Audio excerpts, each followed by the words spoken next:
ho aminareo aneriavana ny fahasoavana sy ny fiadanana avy amin'ilay Andriamanitra ray sy Jesoa Kristy tompontsika. Amen.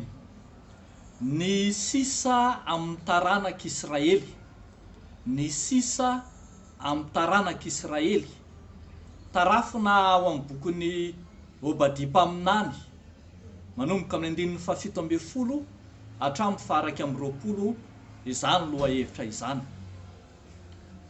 Ao amin'ity bokin'ny Obadiah ity no ahitantsika ny fanekena farany, maneho ilay fandresena farany amin'ny fanjakan'Andriamanitra ho an'ny olom-boafidin'Andriamanitra. Zany hoe ao amin'ny fanjakana farany io dia aseho fa na eo aza ny andro mahory sy ny andro ahitan-doza dia tsy ho avelan'Andriamanitra ho lany tamingana velively ny olom-boafidiny, fa isisa afaka ho ny voalaza, isy sisa afaka, sisa tahaka ny voaloboka, sisa hotsim-ponina avelan'ny mpioty voaloboka, sisa tahaka ny sisa avelan'ny jiolana ny mpangalatra rehefa avy mandroba izy, sisa afaka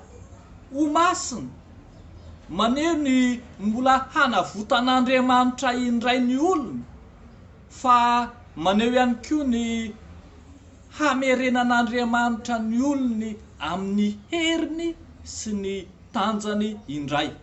Aseho amin'izany fa hiverina hifehy izao tontolo izao sy ny fahavalo ny olon'Andriamanitra.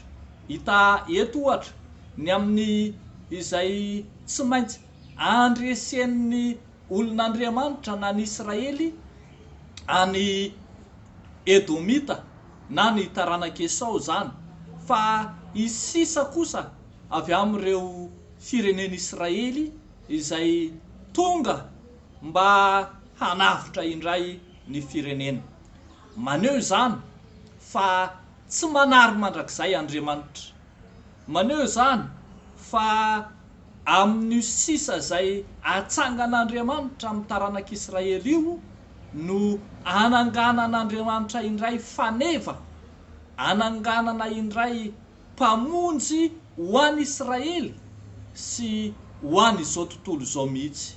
Avy amin'ny sisa io raha teo dia ny sisa amin'ny taranak'Israely, raha marina kokoa ny sisa tamin'ny taranak'i Joda, no nipoitra ilay Jesosy Kristy ilay tonga ho mpamonjy izao tontolo izao.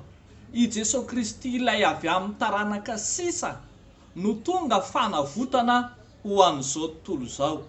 Sisa ilay namelo maso ny anaran'ny Abrahama, sisa izay mamelo maso sy manarina indray ny fiainan'ny vahoakan'Andriamanitra.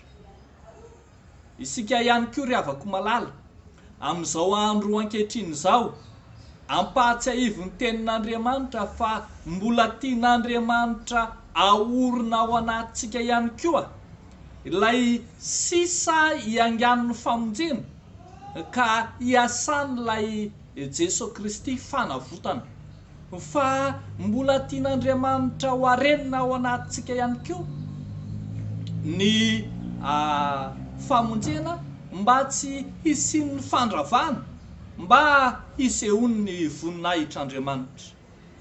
Koa mampahatsiaro zany fa na dia hiazakazaka ho any amin'ny fahaverezana sy ny fahafatesana avokoa aza izao tontolo izao, ianao meteza ho sisa tsy hiaroaro amin'ny ratsy, tsy hifangaro amin'izany. Eny, meteza ho sisa ilay miazona ny sitrapon'Andriamanitra.